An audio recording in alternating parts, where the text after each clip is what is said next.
I'd like to welcome everyone out to our Layton City Council meeting this evening, April 7th at 7:01 p.m. This is a very good evening tonight. I'm happy to have some of our honored guests here. And as customary, we start all of our meetings with a pledge and a prayer, and we take turns each month. We're kind of going in order this year, so this month is my month, and so therefore I'm going to ask everyone to please stand and recite the Pledge of Allegiance with me. I pledge allegiance to the flag of the United States of America and to the republic for which it stands, one nation, under God, indivisible, with liberty and justice for all.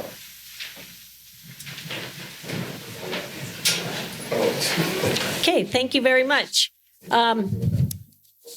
Tonight, for the prayer, I thought it would be appropriate, knowing that this month is the Buddhist temple here in Layton is celebrating their new year, and so I've actually asked a couple of the monks from the temple to actually offer our prayer. But in this case, it isn't a traditional prayer; it's more of a chant.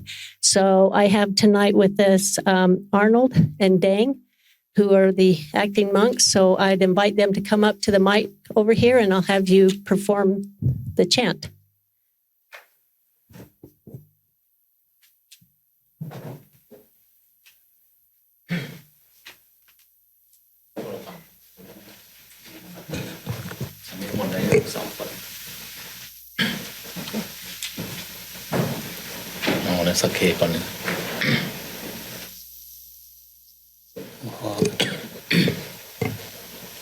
So we will do the chanting, and then I will explain the meaning later.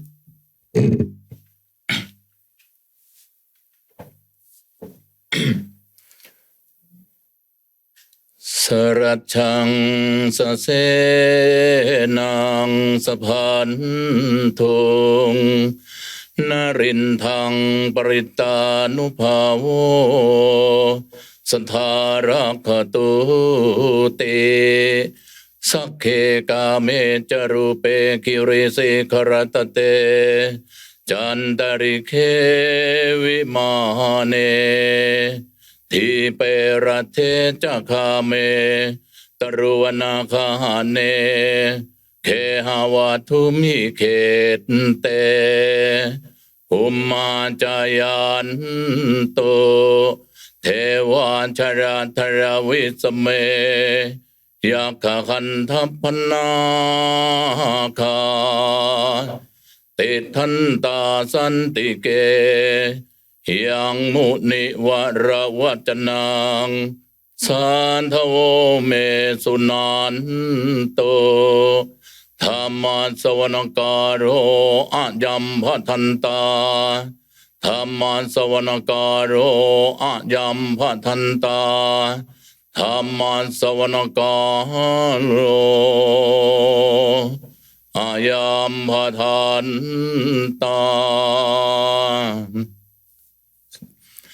Namo tassa bhagavato arahato samma sambuddhassa Than sanamo antat sabhanghavanto arahanto samman sambuddh Than sanamo antat sabhanghavanto arahanto samman sambuddh Tatsa iti piso bhagava arahang samma samputto vichan charana sampanno sukhanto rokavito anuttaro purisat dhamma sarati santan deva manussanang bhutto bhagavante savakanto bhagavanta dhammo santinti ko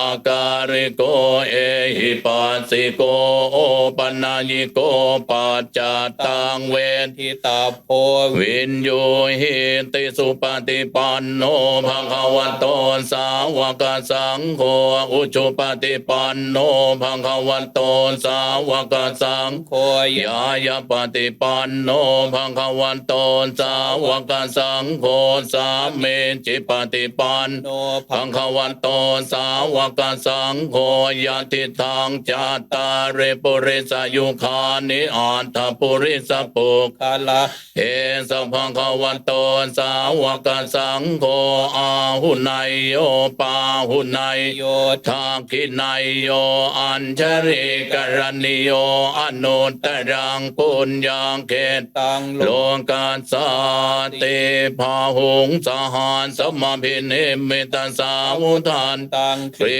เมฆรังอุทิตังโครัสเสนมารังทานาทิธรรมวิธินาจิตวามุนินโทตันเตชะสาภวตุเตชยมังครานิมาราติเรขมาพิโยจิตสาภราติงโกรัมปนารวกมังคมันทานทยาขังขันเตสุทันตวิทินาจิตวามุนินโทตันเตชะสาภวตุเตชยมังครานินาราคิเรงกัจจวรังอติมาตปูตังทาวาคิจังกรรมสเนวสุธารุนันตังเมตตามภูเสกวิทินาชิตวามุนินโทตันเตจันสาภวตุเตชยมังครานิโอเกตังคังขมันติหานทสุธารุนันตังทาวันติโยชนะปะตังคุริมาราวันตังเอ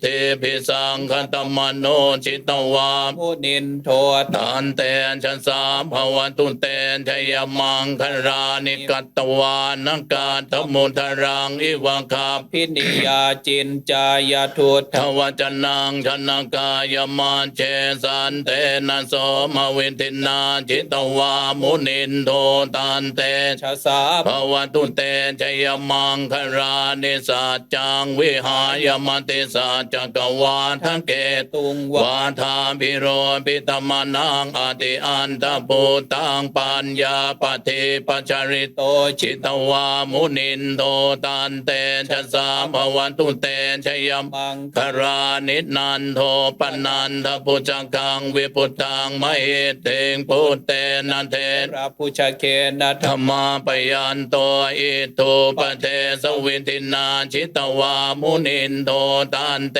ชะสาภวตุเตชยมังครานิทุกขาเทติปุจังเคนะสุธาตหัตถังพรหมังวิสุทธิจุติเมติปังกาพิธานังญาณาคเทนวิทินาจิตวามุนินโทตันเตชะสาภวตุเตชยมังครานิเอตาปิพุทธชยมังคราอัตถคาทายโยวาจโนทินาทิเนสรเตมตันเตหิตวานันเนกวิวิธานิจุปัตถวานิโมกขังสุขังอธิคมัยยนโรสปัญโยชยันโตโพธิยามูเรนสังกยานังนันทิวาตโนเอวังตวังวิจโยโหยชยัสสุชยมังคะเรอปราชิตปันรังเกสีเสปทาวิโปคะเรอภิเสเกสัพพุทธานังอาคาปัตโตปโมทติสุนักขัดตังสุมังครังสุปปาตังสุโหติตังสุขโนสุมุหุโตจะสุเยทังพระมจาริสุปทากินังกายกรรมังวาจากรรมังปทากินังปทากินังมโนกรรมังปเนติเตปทากินาปทากินานิกตวานรพันตาเตป ปาทาคินเนภวัตุสัพพมังคลังรังคันตุสัพพเทวตาสัพพพุทธานุภาเวนัสทธาโสติภวันตุเตภวันตุสัพพมังคลังรักขันตุสัพพเทวตาสัพพธรรมานุภาเวนัสทธาโสติภวันตุเตภวันตุสัพพมังคลังรักขันตุสัพพเทวตาสัพพสังฆานุภาเวนัสทธาโสติภวันตุเต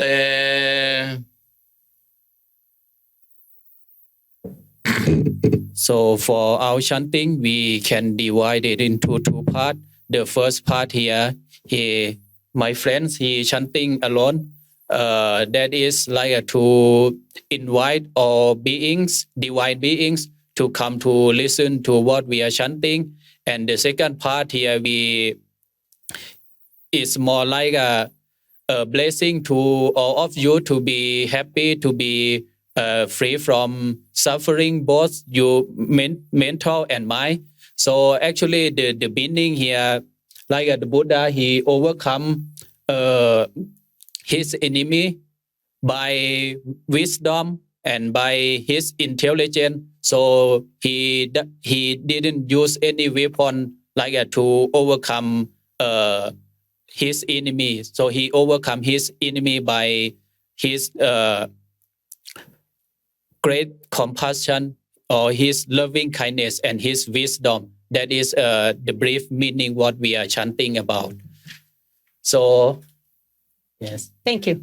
Do you want to just quickly explain you've got a New Year's celebration coming up at your temple, right? So next 2 weeks on 16th and 17th, we have New Year's. Actually, this New Year, we celebrate in 4 countries in Southeast Asia, Thailand, Laos, Cambodia, and Myanmar. So in Thailand here, we have a different New Year from Western country, because we change every we start our New Year on April, the hottest season in Thailand. So if you visit Thailand in this season, you will see, 13,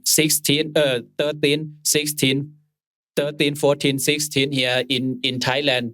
That is the hottest days in Thailand. So we will splash water to calm ourselves down. So, but we cannot do it here, here is too cold. So, and even we, come to US, but we still keep this tradition. So that's why in US here, we cannot celebrate on 13, 14, or 16. So that's why we celebrate on Saturday and Sunday.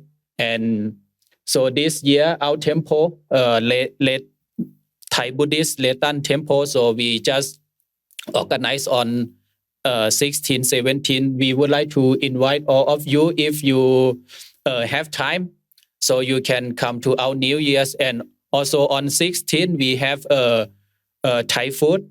So if you like to taste what Thai food likes, so you can come on 16. So all welcomes, to our temple on that day. Okay, thank you. Thank you very much for that chant as well. Thank you. Okay.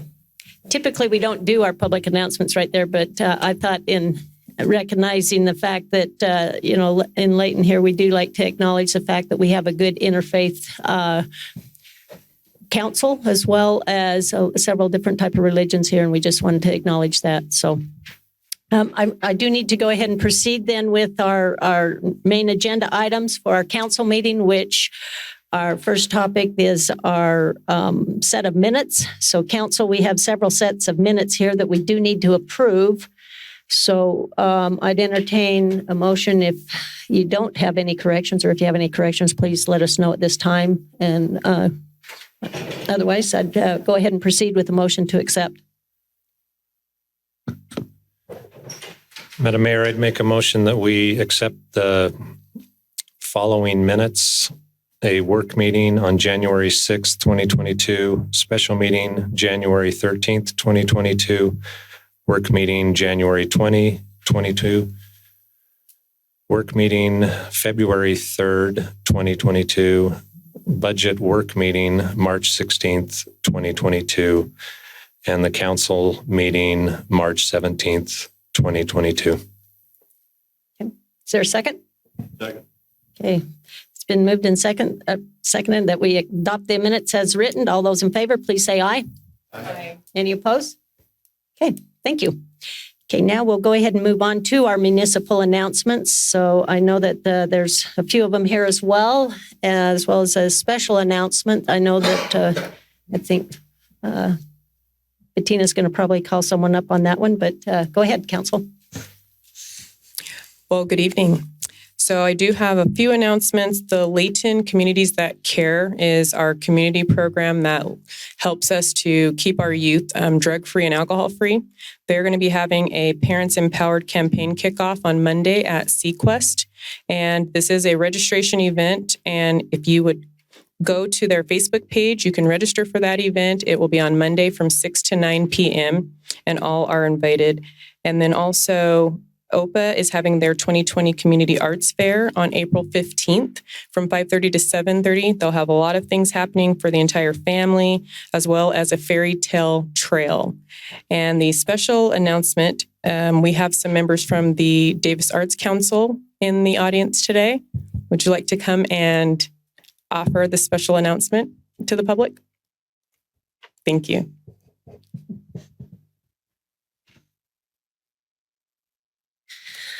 Hello, my name is Kim Riddle. I am the Director of Communications for Davis Arts Council, and we have a lot of really fun events coming up this summer. We just announced our 2022 Summer Nights with the Stars concert series this morning. We had a lot of great responses on social media and people calling and coming in telling us they were so excited. A few of those events that we're having, we've had before. So last year we had a group called the Brit Pack. And they were one of our favorites from the year. We brought them back this year. We've had Oak Ridge Boys back in 2004. They're coming back. Kansas, we've had a couple of times, and they'll be back as well. We also have some new groups coming in, like Sarah Evans. She's coming in July. Never had her. We're really excited. 38 Special is coming in June as well. So lots of events. I brought flyers for people if you would like to come and see our whole lineup. Learn a little bit about the different groups that we have coming. I'll leave them here for you. Tickets go on sale May 3rd for individual tickets if you want to come to any of those events. If you would like to buy a season ticket, those go on sale on Monday. And you can call or come into our office, which is located just across the parking lot, or you can go to davisarts.org. And we also have free events coming up this summer. We have our free Sunday night concert series, which is the longest running free outdoor concert series in the state of Utah. It features all local groups. Joy's a fan. All local groups come. It's a different group every Sunday night, 7 o'clock. It's free. You can come bring a picnic. It's really fun. It's only an hour long. We also have free Friday movies all summer long, June through August, and those are a variety of titles. We have, family friendly. We also have rom-coms, some guys, movies, action, stuff like that. So those two programs will announce our lineups next week, April 14th at davisarts.org. Very good. Thank you. It's You're exciting. Good lineup this year. Sure, you can leave them there. Why don't you put them on the back table in case anybody in the audience might want to pick some up? Thank you. Okay. More announcements to come. Parks and Recreation have a few family recreation activities available. At the Layton Heritage Museum, there's an Easter egg scavenger hunt happening daily through April 18th. Open when the museum is open, which is Monday through Thursday, 11 to 6 p.m., Friday, 11 to 5 p.m., and Saturday, 1 to 5 p.m. So go to the museum and search for eggs. Also on April 11th, we will be having the Easter egg dive at the Surf and Swim. You can register or find more information on the Layton City website under the Parks and Recreation tab. A lot of things going on here in our city, so that's kind of exciting. Council, does anyone else have additional announcements? Okay. Well, we appreciate all those municipal announcements, and hopefully you'll take us up on a lot of the fun activities that we try to provide here within our borders. We'll now move on to item number 3, which we do not have, which is typically some verbal petitions or presentations, which then brings me to item number 4, citizens' comments. At this time, you're welcome to come up to either side of the podium, state your name and address for the record, and if you are representing a group, you may take a little bit longer. Otherwise, we ask that you keep your comments brief and direct, and please understand that a lot of times on these, we do not respond right away. However, we listen, we take down notes, and we will get back to you. So with that, I'll turn the time over to the citizens for the comments.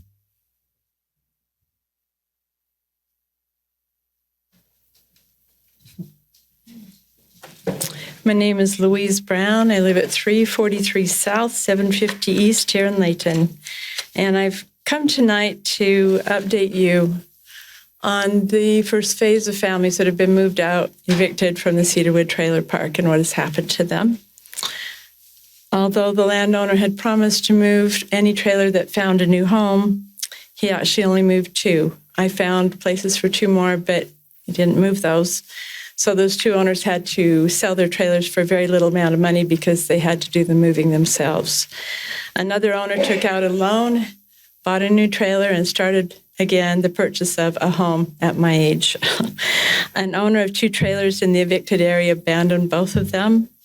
Another family applied at multiple apartment complexes before they finally found one for triple the cost of the rent that she was paying as a landowner, as a trailer owner in the park. Her family is herself, her brother, and an invalid mother, and she found a 1-bedroom home in Centerville. And she said, I'm just going to have to make this work. A mentally impaired resident abandoned his home and moved back in with his parents. An owner of 2 trailers that he rented out lost both trailers and those income streams. Several trailers sit abandoned with their owners gone. To this date, not one of those families received a dime of compensation for those trailers. So they are leaving financially destroyed. It's been costly to them and very difficult. The reason I've come tonight is it's my understanding that back in January, yourself and some others put together a little pot of financing for them to help them with their moving expenses as they left. Is that correct? I wonder if you are aware that each evicted person was required by the landowner to sign a termination lease to get that little pot of money, which has embedded in it a non-disclosure statement and a confidentiality statement. And what this means is the non-disclosure statement requires the person to waive any rights that they have to restitution for abuse done to them during the years that they lived in the park.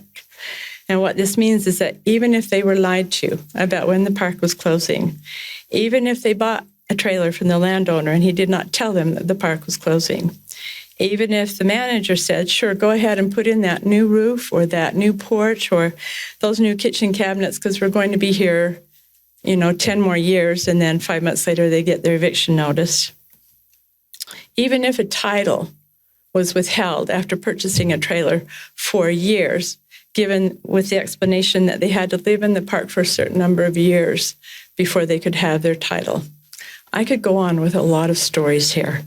But even if they were victims of that kind of abuse, they were required to sign away all rights of redress, along with all the rights to any compensation for the equity in their homes before they could receive that little pot of moving money. And I wonder if you knew that. This, I consider the landowner's final extortion of these people. They had to sign a required bill of sale, even though there was no sale. They had to sign that non-disclosure statement under the form of lease agreement. And they had to sign a confidentiality statement as part of that lease agreement, which requires that they never share that amount of moving money that they received before they received it. And I don't know if you knew this, but the troubling part is I have to ask if it's okay, if it's legal to use taxpayer dollars to extort other taxpayers, because that's really what's happened here. And I'm not asking you rhetorical questions tonight. If this is okay with you, if this is legal, if this is ethical, if you knew this was happening, because these 14 families represent about a fourth of the families that are in that park. There are still more than 50 families to be moved out of that park. They don't have a deadline right now, but on September 15th, they received a letter that said the park is closing and that there will come a time when they have to move. And I can't begin to describe to you what it's been like to find homes for those people. It's been heartbreaking. Imagine this economy, and imagine that you, as an owner of a trailer who thought you had your housing figured out, and you were paying $525 a month rent because you owned your home. And then that home, you had to shut the door and walk away because there's no place to move these trailers to. There's no place to move them to. In the past year, we found 2 spots. So these are not rhetorical questions. There are 50 more families to go, and I am here tonight to ask you to think about this. First of all, think about, can we find a different way than to fund this kind of extortion? I hope you can, because this isn't right. These people have had to sign away their right for redress for those kind of abuses in order to get that little bit of moving money to get out of there. And I hope you understand that as a city council, you are really the only ones that can do something about this. You really are. And I hope that you will. And to ask yourselves, if you didn't know about this, why? Why didn't you know about that? It's really unsettling to me to think that you might have been as badly deceived as they have been. Thank you. Thank you. Is there anyone else that would like to make a public comment?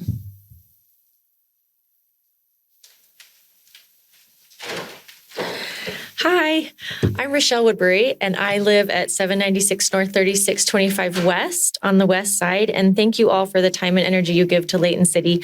So I emailed the City Council previously about this, and I appreciate those who responded so much.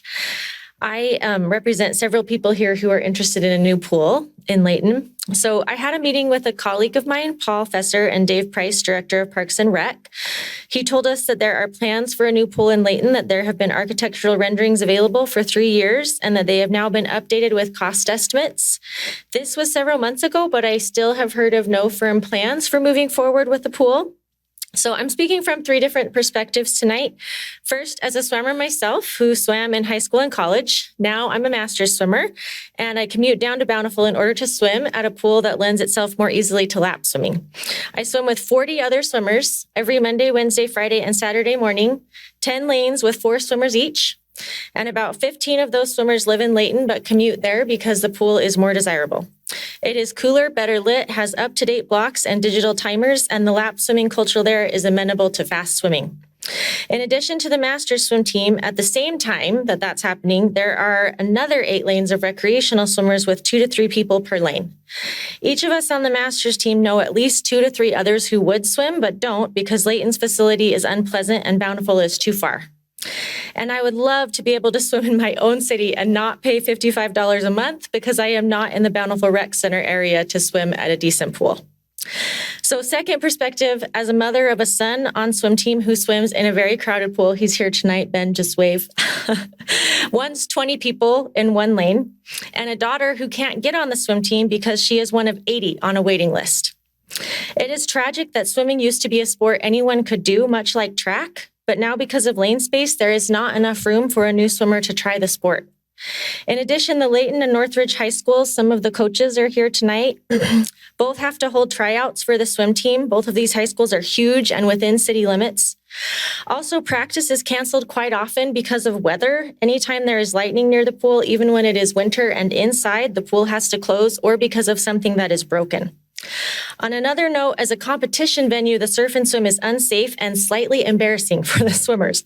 During meets, they have to put blue towels down instead of blocks in order to do the starts. Then they can barely climb out of the water.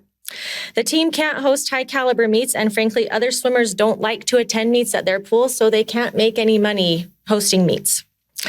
Third, my perspective is someone who has a medical condition that makes swimming a necessity and a blessing.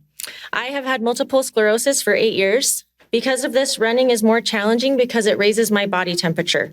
Swimming, however, keeps me fit and in shape and doesn't worsen my condition. That is part of the reason swimming at the Surf and Swim is hard for me, because the water temperature is so high for normal lap swimming. There are multiple people I know who swim because they need to. Andrew, a swimmer who lives here in Layton, competes in the Paralympics and also commutes down to Bountiful. Another swimmer who couldn't come tonight wanted me to share, he's an amazing guy, that he swims with a diagnosis of terminal cancer. With cancer attacking his bones, he is unable to participate in any high-impact exercise, but regularly swims 2 to 2.5 miles per day, 4 days a week at the Bountiful Pool. Please consider placing a high priority on a new pool in Layton. I know Davis School District, which I work for, is open to partnering financially with city entities, and perhaps that would help. It is a significant cost, and I know pools don't make money, but what city service does? Pools are a city service that is crucial, and Layton, as the biggest city in Davis County, deserves to have access to a modern facility. So please stand if you're here in support of a new pool. And there are many, many more people who are on spring break this week, but because I'm a teacher, this was the best week for me to do it. So thank you so much for your time. We're just really hoping that you will move forward with this. Thank you. Thank you very much. Okay, anyone else? Okay, with that, I'll go ahead and move on to our consent items then. So we have 3 items on our consent list. The first one is a bid award, and we're going to have Mr. Paul Apolloni, I believe, present the information to us. It's regarding our water line repairs.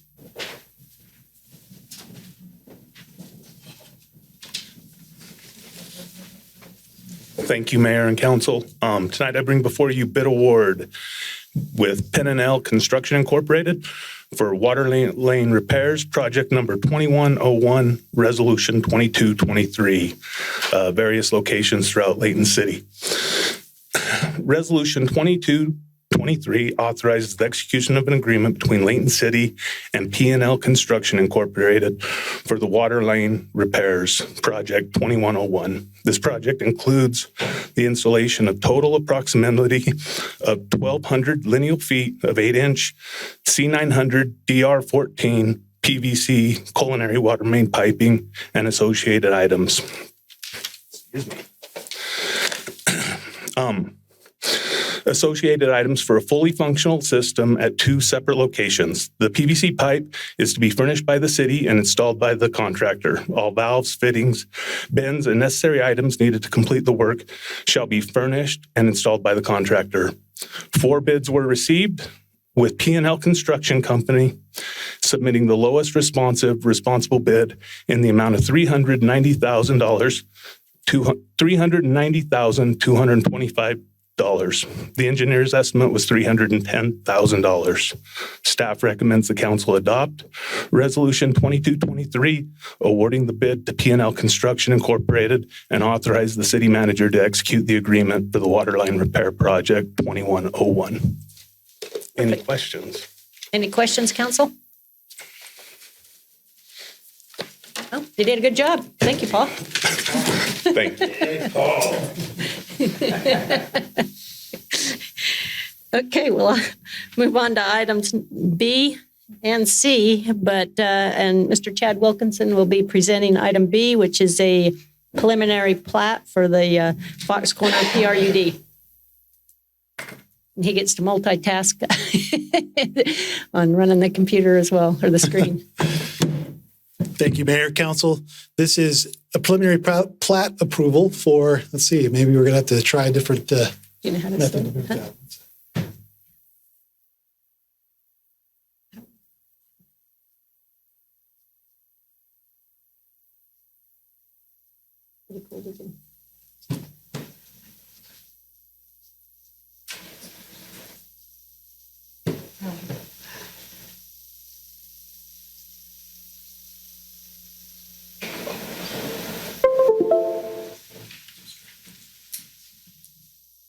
All right, we'll see if that takes here for just 1 second. There we go. So this is the preliminary plat for Fox Corner PRUD. The property is located at approximately 2490 North, 950 West. It's a small PRUD. This particular PRUD has the distinction of being, I believe, the last PRUD that was approved before the new PRUD ordinance was adopted back in 2019. So the zone change was approved at that time for the rezone from R18 to R18 PRUD. This is the accompanying preliminary plat. There was a couple of years time between the zone change and the submittal as the applicant prepared plans and things to submit. This is the property. It's just south of Weber State's campus here in Layton. You can see the solar array there on the north side of the development there, just above that red outline. And then Weber State's campus is there just to the north of that as well. It's a 5-lot PRUD. One of the lots, lot 1, and I apologize, I don't know if my pointer works here or not. We'll give it a shot, but yeah, there we go. Good. Lot 1, for the public's sake, I know the council can't see that, is an existing single-family residence that will be converted into a new lot. There's some open space on the far east side of the development. The development is served by a 26-foot private drive.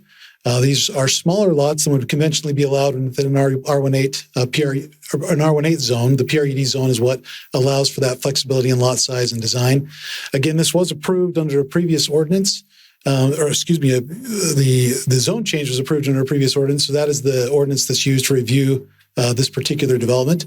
This has been reviewed by the Planning Commission, and they do recommend that the council approve the preliminary plat for Fox Corner PRUD. In terms of process, this is the preliminary plat. You've had the zone change and conceptual plan, which is your first step. This is kind of the middle step. The next step would be for a final plat where they complete their final construction drawings and move forward to a construction-ready design. So with that, I'd be happy to answer any questions. Questions? I just have one question. So at the end of that space, they have this pickleball and a couple of picnic tables and whatnot. Is that for the use of this community alone? It is. Yeah, that'd be for the private use. Yep. And I know this is off topic, but has there been conversations regarding water-wise planting and scaping? You know, I'm not sure exactly how much has been Or encouraged? We certainly would encourage them. They're under a previous ordinance as far as their approval goes. They do have that pickleball court with some recreational open space. Certainly some of those smaller open spaces could be something that could be looked at for some water-wise landscaping. I'm not sure if the applicant's here tonight, or maybe you could address that if you'd like to. We're going to do, because the water already, I spend more. Could you come up to the mic? I'm sorry. Yeah, go ahead and state your name as well. I'm Lyle Cunning. I'm the owner of the house on the corner. Yeah, I'd actually talked with the council and the planning commission. Our idea is to do as much, xeriscape as we possibly can, because just kind of give you an example, I put in, you can kind of see where my house is. In fact, that doesn't even include my water bill for watering the lawn right now is about $300 a month. So it's actually going to, I think actually we'll probably spend the same amount of water in the whole thing, because we're going to put the garage in where my yard is in the back, which will take some up. And then with the homes, everything along the fence line is just going to be the trees, which will probably be xeriscaped other than the landscape there. And then the only two parts that are going to be where we'll probably have some type of agriculture with grass or whatever will be the area around the pickleball court. And then we have the detention pond. So our idea is, we want to, it's gotten so expensive to water. We're going to try to make it as best as we can, because we know that's in our best interest too. So that was kind of the idea. So. Well, thank you. We appreciate you being water conscious on that. Yeah, we're trying. We have to. We all do. Okay. Any other questions? Chad, in the memo from the fire department, it said there was a previous, I didn't go back and find a previous letter, but there was something that hadn't been resolved in these plans. Do you know about that? Let me just check that memo.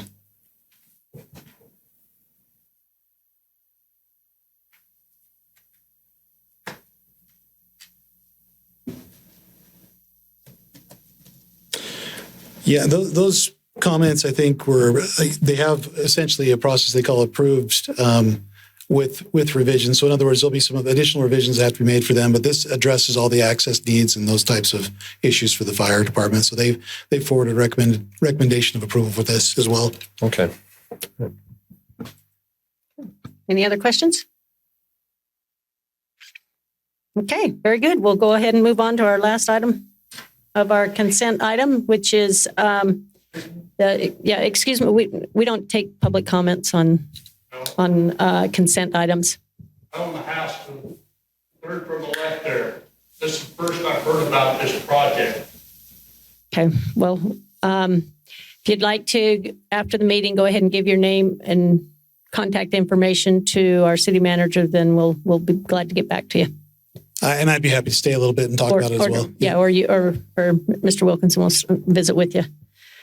So let's go ahead and move on to item number 3, which is again another preliminary plat approval with Trailside West. Thank you, Madam Mayor, Council. This is an additional preliminary plat application. This is for an application that you've seen several times before. This is the Trailside West PRUD. It's on approximately almost 40 acres, 38.45 acres, located about 1800 West Gordon Avenue. This is the outline of the property there in that red cross hatching. As you remember, this was approved as a PRUD for a mixed-use community. There's a small portion of commercial that's close to Gordon Avenue, and then there's a large portion that's dedicated towards multifamily townhomes and single-family development there on the site. 568 total units is the proposal for the property, and that consists of a variety of mix of uses there. You have 38 single-family lots, 190 townhome lots, 100 condominium units, and 240 apartment units within that 568 unit approval. Again, this is the middle of the process. You approved the conceptual plan and the PRUD zoning previously to this. This particular approval will allow them to begin the process of creating plats. They will plan to come to the council in the future for phases for final plat approval for this development. So this will be just approving the preliminary plat for the entire property and then coming back with phases. Just a couple of other slides I want to go through, and I'm going to go through some of these fairly quickly. These are slides you've seen before. This describes the land use mix for that property. This is the general layout of the subdivision and development. It's served by 2 streets that run more or less north and south through the development, connecting Gordon Avenue to some existing public streets to the north. One of the really great amenity features of this particular development is 3 connections that are proposed. I know that the council can't see me pointing at the screen, but the public can. Three connections that are proposed to the existing DNRG trail system, and that will go across that large open space that's owned by Jordan Valley Water Conservation District. The city has received approval of an agreement for the use of that property to cross those areas to connect to the trail, the existing trail system, and that's going to be a great amenity. You can see that 2 of those areas also have some amenity space right by those trail connections, which will be a great part of this development. Has significant open space because of that. I'm going to go through some of the rest of this very, very quickly. These are just some of the layouts for the lots, the units for the townhomes, just showing how that relates to the property. Several detention facilities also included there. Those red outlined areas, those trail connections, they'll connect over to that existing former rail trail there. Again, the landscape plan, I'm going to move through that very quickly. You can see the amenity space is well distributed throughout the development. You've got several different areas for recreational open space. One key feature and component of this particular development is that it's been designed with water-wise principles in mind. One of the things that they will do is install the individual landscaping for these units, so it'll all be installed with a water-wise design up front. And we're hoping will really be a great place, a showcase for the city to show how these water-wise landscape principles can be applied. Again, just a lot of details on those individual open space that I'm happy to go through individually. If you have questions about that, I'm going to move through those fairly quickly. One of the other components of this preliminary plat approval is that they do submit their preliminary elevations. So we've got several different iterations of single-family homes, townhomes, and then large multifamily along the east property line where it abuts the existing heavy rail on the east side of the property. These are the largest of the units. These are the multifamily buildings. They've done a good job of designing these with some really thoughtful design principles. And they've been working with staff for several months on this as we've gone back and forth with some various, again, iterations of these proposals. So won't go through those each in detail unless you have specific questions. This did go to the Planning Commission. They have forwarded a recommendation of approval I want to just mention one other thing. There is another step besides the final plat, which that's just the step in the process. We also will have an approval of an individual agreement between the city and the developer, which will then be passed along to the homeowners association for ongoing maintenance of those trail connections to that existing rail trail there. So that will be forthcoming. We had hoped to have that complete for this meeting. It's something that can be completed before the final plat approval for the first phase. So that's the new kind of benchmark for that to come before you for approval. So with that, again, the Planning Commission has recommended approval, and we would support that recommendation. And I'd be happy to answer any questions you might have. Okay, council, any questions?